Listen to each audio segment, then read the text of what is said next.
పంచాయతీ ఎన్నికలు జరుగుతున్న వేళ గ్రామాల్లో ఆధిపత్య కోసం గ్రామాభివృద్ధి కమిటీలు సమాంతర ప్రభుత్వాల్ని నడిపేందుకు సిద్ధమయ్యాయి. కొన్ని గ్రామాల్లో ఇప్పటికే ఏకగ్రీవాలకు తీర్మానం చేశారు. కొన్ని గ్రామాల్లో వీడీసీలు ఆధ్వర్యంలో సమాంతర ప్రభుత్వం నడిపేందుకు టెండర్లు వేసిన పరిస్థితులు నిజామాబాద్ జిల్లాలో నెలకొని మూడో విడత ఎన్నికల నామినేషన్లు కొనసాగుతున్న ఆర్మూర్ డివిజన్లో ఉన్నాం. మన ఆర్మూర్ డివిజన్లో ప్రధానంగా మోర్తాడ్, దొన్కల్, అదేవిధంగా ఈ ప్రాంతాలు మోర్తాడ్, దాంతోపాటు వేల్పూర్, అదేవిధంగా దోన్చెంద, ఏర్గట్ల ఈ గ్రామాల్లో కూడా ప్రధానంగా ఎన్నికలకు సంబంధించి టెండర్లు వేసిన పరిస్థితులు నెలకొని ప్రభుత్వము ఎన్నికలు సజావుగా నిర్వహించేందుకు అన్ని ఏర్పాట్లు చేసినప్పటికీ కూడా ఇక్కడ కూడా ఒత్తిడికి గురి కాకుండా, ఒత్తిడి చేయకుండా ఏకగ్రీవాలు చేసుకోవాలని ప్రభుత్వము దీనికి అంతకు సంబంధించి ఆదేశాలు ఉన్నప్పటికీ కూడా కొన్ని గ్రామాల్లో అయితే కొన్ని కులాల ఆధిపత్యం కోసమే కొన్ని ఏకగ్రీవాలకు పాల్పడ్డారు. సమాంతరంగా ప్రభుత్వంతో సమానంగా ఉండేందుకు గ్రామాభివృద్ధి కమిటీల ఆధిపత్యం రోజు రోజుకు పెరిగిపోతున్న పరిస్థితులు నెలకొన్నాయి. ఇటు దొన్కల్, అదేవిధంగా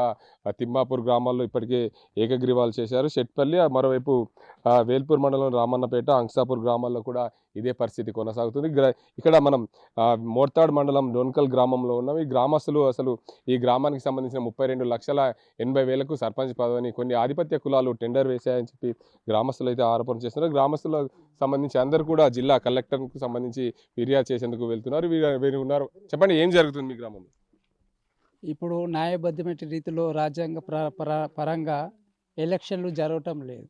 మరి అగ్రవర్ణ కులాలను ఒత్తడం చూస్తున్నారే కానీ ఉన్నవారే పైసలు ఉన్నాయని వారే టెండర్ వేసుకొని వారే నిల్చుంటున్నారు. వారు టెండర్ వేసుకొని పైసలు 30 లక్షలు 40 లక్షలు పెట్టి వాళ్ళు గ్రామము అభివృద్ధి ఏం చేస్తారు? మన గవర్నమెంటు సర్పంచ్ గెలిచినాక గవర్నమెంట్ ఏం ఫండ్స్ ఇయ్యదా? వాటితోటి మనం చేసుకోలేమా? ఎందుకు వారు ఇలా చేస్తున్నారు?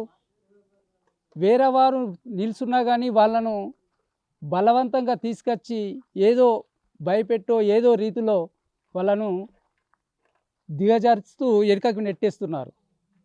కానీ ఇక్కడ సహకార సంఘంగా ఉన్నటువంటి వాళ్ళే కొందరు వారి పక్షాన పోయి వారికి సపోర్ట్ ఇస్తూ ఆ టెండర్కు వారు ఒప్పుకున్నారు. ఇది సరి అయినది కాదని మేము ఎంచి దయచేసి ఇట్టి విషయాన్ని కలెక్టర్ కానీ మరి పెద్దలు ఉన్నటువంటి అధికారులు తప్పకుండా ఈ దొన్కల్ విషయంలో చర్య తీసుకోవాలి, న్యాయబద్ధంగా జరగాలని కోరుకుంటున్నాము. మరోవైపు మరికొంతమంది గ్రామస్తులు వీరిని అడిగే ప్రయత్నం. చెప్పండి, మీరు మీ గ్రామంలో ఎన్నికలకు సంబంధించి చూసుకుంటే టెండర్లు వేశారని చెప్తున్నారు. అసలు ఎన్ని లక్షలకు టెండర్ జరిగింది, ఏంది పరిస్థితి? అయితే టెండర్ వేసింది వాస్తవమే, మాకు వినబడుతుంది టెండర్ వేసారు. కానీ వీళ్ళు ఏది చేసినా ఎలక్షన్ ఎట్లా జరగాలో అట్లనే జరగాల. అంబేద్కర్ మనకు హక్కు ఇచ్చిండు, మేము హక్కుని యూజ్ చేయాలనుకుంటున్నాం. ఓలని ఒత్తిడి చేసి కానీ ఎలక్షన్ చేయాలని వాళ్ళు ఆశిస్తారు. ఒత్తిడి చేసిరు కొంతమంది మీద, వాళ్ళని ఒత్తిడి చేసి వాళ్ళు ఓట్లు వేల్చుకొని గెలుస్తామని వాళ్ళు అనుకుంటారు. కానీ మేము ఇలా కాదు, రాజ్యబద్ధంగా జరగాలని మేము అనుకుంటున్నాం. అంటే మీ గ్రామంలో మీకు తెలియకుండానే టెండర్లు వేశారు? అసలు ఏంది? మాకు తెలియకుండానే వేశారు, మాకు ఓళ్ళకి తెలియదు. మేము 4 సంఘాలు 5 సంఘాలు పక్కకు వచ్చాము, మాకు తెలియకుండానే వాళ్ళు చేశారని. మీరు చెప్పండి, ఏం జరుగుతుంది అసలు? ఎక్కడికి వెళ్తున్నారు? మేము కలెక్టర్ ఆఫీస్ దగ్గరికి వెళ్తున్నామండి. ఎందుకంటే ఇప్పుడు ఎలక్షన్ కావాలని మేము అనుకుంటున్నాం, వాళ్ళు కూడా కావాలని అనుకుంటారు. కానీ ఇకపోతే ఏంటంటే ఇప్పుడు టెండర్ వేసి కొంత అమౌంట్ ఫిక్స్ చేసుకొని వాళ్ళకే ఓటు వేయాలా, వేయకుంటే మీకు అది రాదు, మేము ఇవి పంపించము, కొంచెం అది చేస్తామని భయపడతారు, గురి చేసారు. కాబట్టి మేము ఇప్పుడు కలెక్టర్ దగ్గరికి వెళ్ళి సిపి సార్ దగ్గరికి వెళ్ళి చెప్తున్నాం. దొన్కల్ కొంచెం కేర్ తీసుకొని పట్టించుకొని దీంట్లో ఏం జరుగుతుందని చేసి ఎంక్వైరీ చేయాలని కోరుకుంటున్నాం. ఎంత కేసు టెండర్, ఏంది పరిస్థితి సార్? టెండర్ ఎంత అని కరెక్ట్ మ్యాజిక్ ఫిగర్ తెలియదు కానీ కానీ అయింది, ఫిక్స్ అయిపోయింది సార్.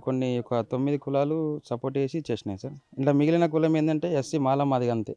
మమ్మల్ని బయటకు పంపించేసి వాళ్ళే చేసుకున్నాను సార్. Okay, thank you. మొత్తానికి చూడొచ్చు, ఏదైతే నిజామాబాద్ జిల్లాలోని మోర్తాడ్, అదేవిధంగా వేల్పూర్, ఏర్గట్ల మండలాల్లో గ్రామాభివృద్ధి కమిటీలు పూర్తిగా సర్పంచ్ ఎన్నికలకు సంబంధించి టెండర్లు వేసిన పరిస్థితి నెలకొంది. ఇటు అత్యధికంగా మోర్తాడ్ మండలంలో ఏదైతే దొన్కల్ గ్రామంలో 32,80,000కు సర్పంచ్ పదవికి టెండర్ వేసి మాక్ పాలింగ్ కూడా నిర్వహించిన పరిస్థితి. ఇక్కడ ఆ అభ్యర్థి నా ఒక్కరే నామినేషన్ లేదు, ఇంకా ఎవరు నామినేషన్ వేసినా వారికి సపోర్ట్ చేయకుండా ఉండే విధంగా గ్రామంలో తీర్మానం జరిగినట్లు తెలుస్తుంది. మిగతా కులాలన్నీ కూడా జిల్లా కలెక్టర్ను విన్నవించే పరిస్థితులు చేసినాయి. నిజామాబాద్ జిల్లా కలెక్టర్కు అక్కడికి కలెక్టరేట్కు ప్రయాణమయ్యేందుకు సిద్ధమవుతున్న పరిస్థితులు నెలకొని, మరోవైపు వేల్పూర్ మండలం రామన్నపేట ఇతర గ్రామాల్లో కూడా టెండర్ వేసిన పరిస్థితులు నెలకొని, మరోవైపు ఏర్గట్ల మండలం దోంచందలో 24 లక్షలకు సర్పంచ్ పదవి దానికి సంబంధించిన టెండర్లు జరిగినట్లు. ఏదేమైనప్పటికీ గ్రామాల్లో సమాంతర ప్రభుత్వం నడిపేందుకు కొన్ని అగ్రవర్ణాల కులాలు మరియు కొన్ని ఇతర కులాలన్నీ కూడా సమానంగా గ్రామాభివృద్ధి కమిటీకి సపోర్ట్ చేస్తూ ఆ గ్రామాభివృద్ధి కమిటీ పెత్తనం చెలాయించే దిశగా ఈ సర్పంచ్ పదవులని ఈ నామినేషన్ వేయకుండా ఏకగ్రీవ తీర్మానాలు చేస్తూ వారి ఒకరే నామినేషన్ వేసే విధంగా ప్రయత్నాలు సాగుతాయి. దీని అన్నింటి కూడా మేము వ్యతిరేకిస్తున్నాం. భారతదేశంలో అంబేద్కర్ కలిగించిన ఓటు హక్కు విధానాన్ని అందరూ ఉపయోగించుకునే విధంగా మాకు సహకారం ఉండాలి. దీనికి సంబంధించి జిల్లా కలెక్టర్కు మేము వివరిస్తామని చెప్తున్నారు ఈ గ్రామస్తులు. ఇది ఇక్కడ పరిస్థితి. కనపసాజింతో గంగారెడ్డి, RTV, నిజామాబాద్. చరిత్ర సృష్టించినోడు ఇప్పుడు ఆ చరిత్రని తిరగరాయబోతున్నాడు. అబద్ధాల గోడల్ని బద్దలు కొట్టి నిజాలను రాగా మీ ముందుంచబోతున్నాడు. నిజమైన వార్తల కోసం వెంటనే డౌన్లోడ్ చేసుకోండి రా యాప్ని.